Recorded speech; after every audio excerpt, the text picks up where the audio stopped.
The bear, monkey, frogger, and crab offer more than just being good warm-ups. They help you to be more resilient and improve your current capacity.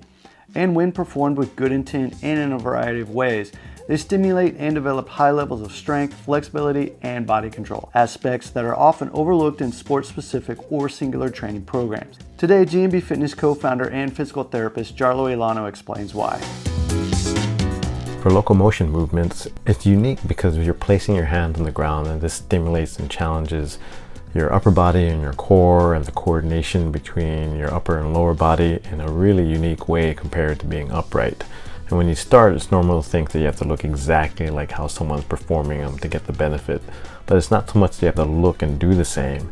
Instead, it's we want to make sure that you have the same intentions and key goals of the moves. For the bear, the main objectives are pushing through the hands to improve the connection of from your fingers to your shoulder blades, and improve reaching activities, range of motion, and strengthen that. And also this reciprocal cross body movement, your right hand and your left leg, your left hand and your right leg, being able to alternate and push through that way is really useful. You can see Adele here is working on lots of different angles. It doesn't matter if her knees are bent, it doesn't matter if her shoulders aren't open as you think it should be. Even the simple act of just pushing backwards and moving backwards is really helpful.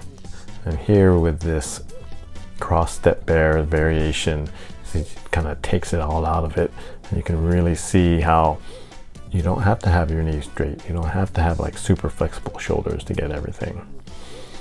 For the monkey, it's easy to see someone in a deep squat moving in and out, and that's what I think you need to get right away to get the benefit, and it's great. But the main points about the monkey are this kind of lower and upper body differentiation. Moving your upper and lower body independently improves coordination and awareness, particularly in rotational movement.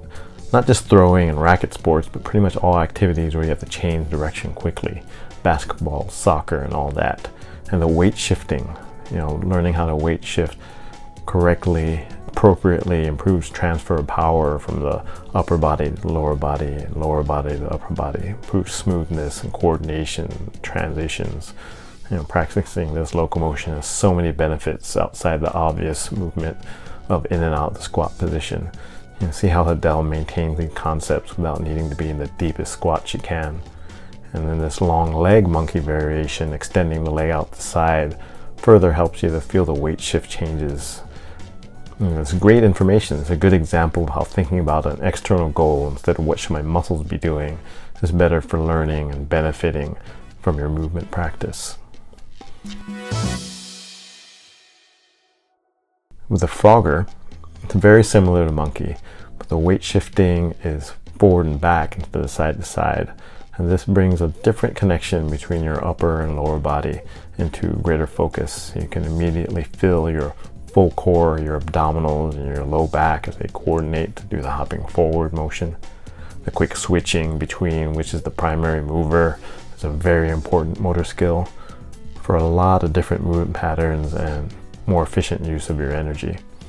You can see that changing where your hand positions start and finish, as well as if your weight shifted more on your heels or on the balls of your feet, gives you more sensory information as well, and also gets you thinking, well, where in my feet is my weight? And as I transfer my weight forward and back or side to side, really important in those activities where you have to change direction quickly. And here, the straight leg frogger variation takes you out of the squat fully, so you can feel even more weight in the weight shifting.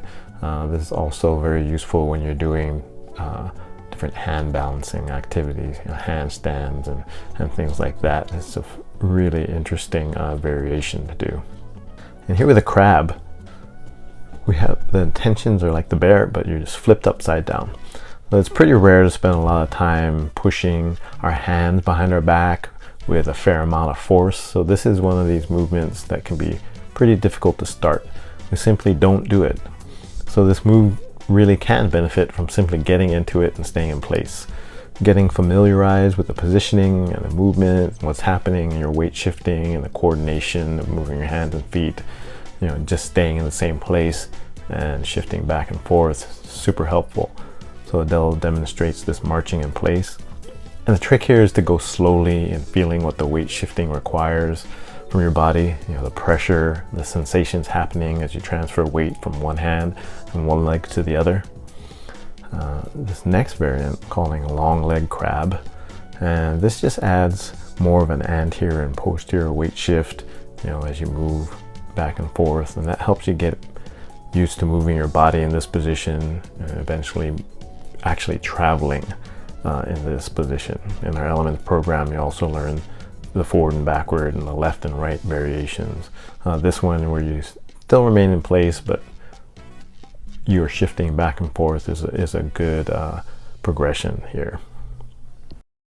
Now that you know why the bear, monkey, frogger, and crab are so beneficial, watch this next video. That'll take you through a 20-minute animal movement session from our Elements program.